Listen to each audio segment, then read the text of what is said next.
প্রথম থেকে রেডিমেড করো সবাই আমার এটা সাইডে বসেছে। আসসালামু আলাইকুম, আমি ডাক্তার Tahmina Akhtar Joya, cancer specialist, Gonoshasthaya homeo. আমি আজকে আপনাদের সামনে এমন একটা কেস উপস্থাপন করব যে কেসের ক্ষেত্রে বা যে রোগের ক্ষেত্রে শুধু বাংলাদেশ নয় সারা বিশ্ব এক কথাই বলে থাকে ক্যান্সার হলে কোনো আনসার নেই। সেই রোগীটা এবং রোগীর পরিবারের প্রত্যেক স্বজন অপেক্ষা করে মৃত্যুর প্রতিটা ক্ষণের বা প্রতিটা দিনের যে কখন সে মারা যাবে, সেই হতাশায় ভুগতে থাকে, সেই টেনশনে থাকে।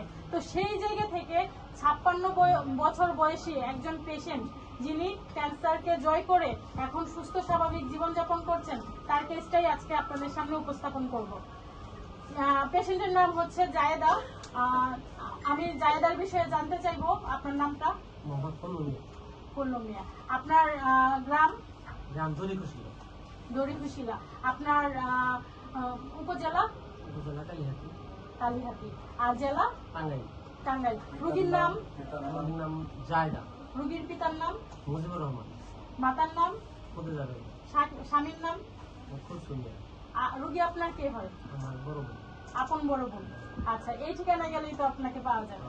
আচ্ছা, এখন রোগী কি অবস্থানে আগে ছিল আমাদের এখানে ট্রিটমেন্ট করার আগে? প্রথম কি সমস্যা ছিল, এখন পর্যন্ত কি অবস্থানে আছে একটু বলেন। প্রথমে তো পেটে ব্যথা হয়, পেটে ব্যথা হলে এবার আমরা হাসপাতালে নিয়ে যাই। হাসপাতালে নিয়ে গেলে ওনারা বলে যে ওই টিউমার হয়েছে আর কি, কিডনিতে টিউমার হয়েছে। পরে আমরা কুমিল্লা হাসপাতালে নিয়ে আমরা ভর্তি করে একটা কিডনি পেটে কাইটা ফেলাই দিই।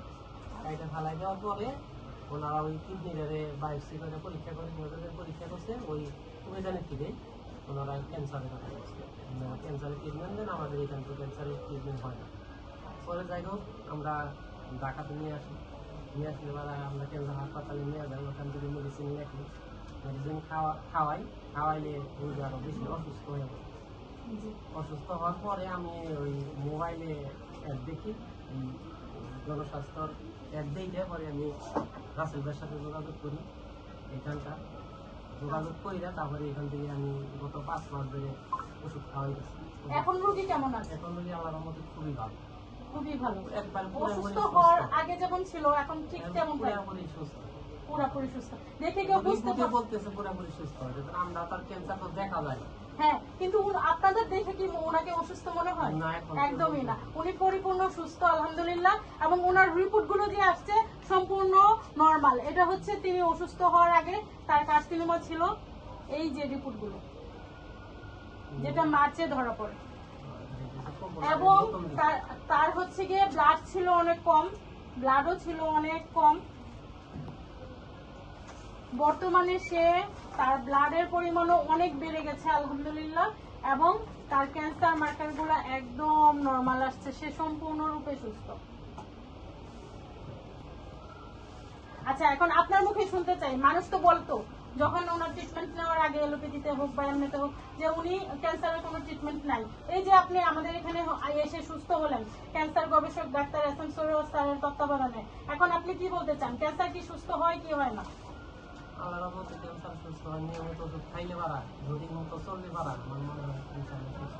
আচ্ছা, আপনার মাধ্যমে সবাইকে আহ্বান জানিয়ে দিব, আপনারা যেই কিডনি, থ্যালাসেমিয়া, ক্যান্সার, এইডস যে কোনো ধরনের ক্রনিক ডিজিজে আক্রান্ত, তারা সবাই লস না করে এবং লক্ষ লক্ষ কোটি কোটি টাকা নষ্ট না করে অতি দ্রুত চলে আসবেন আমাদের এখানে। আমাদের ঠিকানা হচ্ছে বাইতুল ভিউ, বাইতুল মুকাররমের উত্তর গেট বরাবর, এবং হচ্ছে দ্বিতীয় চেম্বার হবিগঞ্জ জেনারেল হাসপাতাল, হবিগঞ্জ বাস স্ট্যান্ড। ধন্যবাদ সবাইকে।